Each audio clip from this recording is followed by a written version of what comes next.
Chicago/Mexico City, Reuters, Mexican buyers imported 10 times more corn from Brazil last year amid concern that NAFTA renegotiations could disrupt their U.S. supplies, according to government data and top grains merchants. Mexico is on track to buy more Brazilian corn in 2018, which would hurt a U.S. agricultural sector already struggling with low grains prices and the rising competitive threat from South America. U.S. farmers, food processors, and grain traders have spent months trying to prevent trade relationships from falling apart if the North American Free Trade Agreement implodes. They are trying to protect more than $19 billion in sales to Mexican buyers of everything from corn and soybeans to dairy and poultry. Despite their efforts, South American corn shipments to Mexico are surging. Mexican buyers imported a total of more than 583,000 metric tons of Brazilian corn last year, a 970% jump over 2016, according to data from Mexico Eurotrademark's Agri-Food and Fishery Information Service, SIAP. The purchases all came in the last 4 months of last year. Mexico has long been the top importer of U.S. corn, and is the second largest buyer of U.S. soybeans.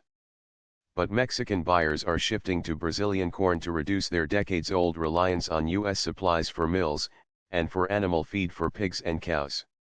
Cheaper prices for Brazilian corn drove some of the sales. But in other cases, Mexican buyers bought Brazilian corn even when it cost more than U.S. supplies, executives and traders told Reuters.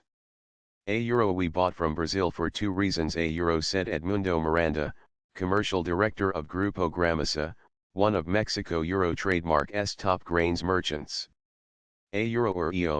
Because it was competitive. 2. To see how practical and profitable it was to buy from Brazil or Argentina given the possibility of trade tariffs because of NAFTA renegotiations. Gramasa and its domestic rival Comercializadora Portimex did not Eurotrademark import any Brazilian corn in 2016. But last year, they imported nearly 260,000 metric tons of it, worth about $44 million at current prices, between September and December. The deals have not been previously reported. U.S. corn exports to Mexico also rose, despite the rapid increase in the flow from Brazil, because Mexico needed record imports in 2017 to compensate for the impact of a drought on domestic corn production.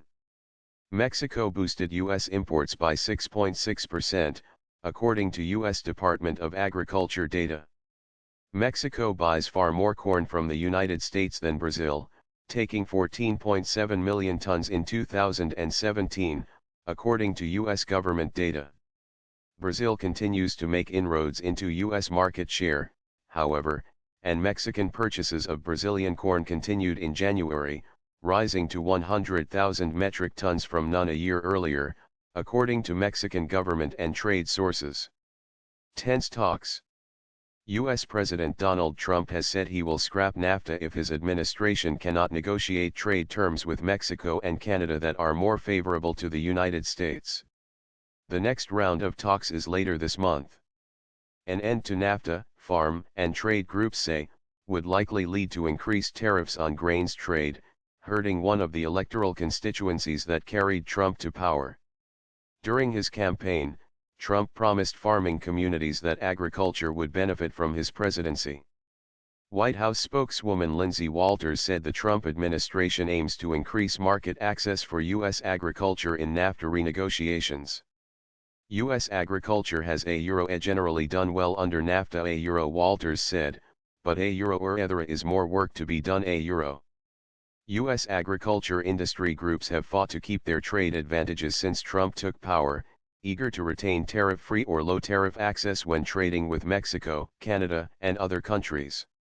Most larger farming enterprises and trade groups involved in supplying the largest food staples are pro-NAFTA. Smaller farmers have been more critical as they have struggled to compete with some of the cheaper imports that resulted from NAFTA. Losing confidence. Trademark in U.S. grains.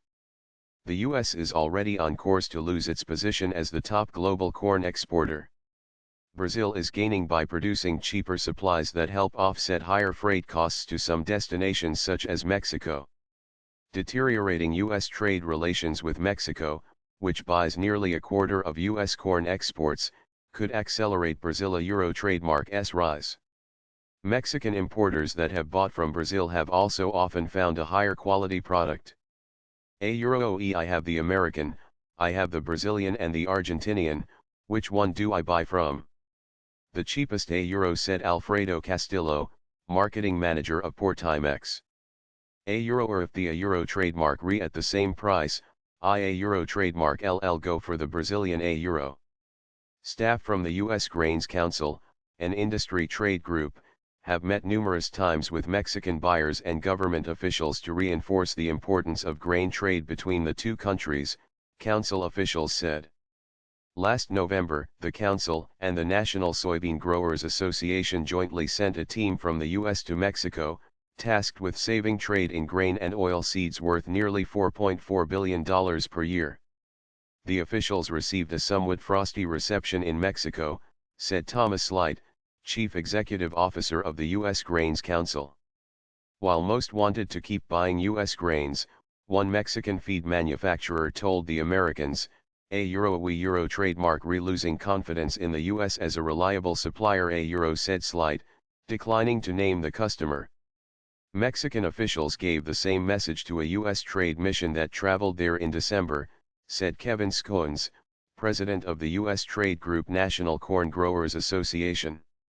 Euro or they all were very clear, they will look other places, euro, said Scones, who was on the trade mission and met officials including the livestock secretary at the Mexican Agricultural Ministry. Losing buyers for good? Trade officials in the dairy industry have also spent months trying to stave off rivals in key export markets. Tom Vilsack, former Secretary of Agriculture under the Obama administration, joined a group of dairy processor and trade executives and flew to Mexico several times last year to meet with processors and government officials to preserve dairy contracts. The stakes are also high for the U.S. poultry sector, which exports products worth more than $1 billion a year to Mexico and could see the southern neighbor slap a 75% tariff on U.S. chicken and turkey under its commitments to World Trade Organization rules. U.S. farm groups are concerned about the longer-term repercussions of losing market share. Once Mexican buyers establish new networks, winning back the business will be tough even if trade relations with the U.S. improve, they say. Euro or once you lose a market, even a small portion of that market, you might never get that amount back, euro, Scones said.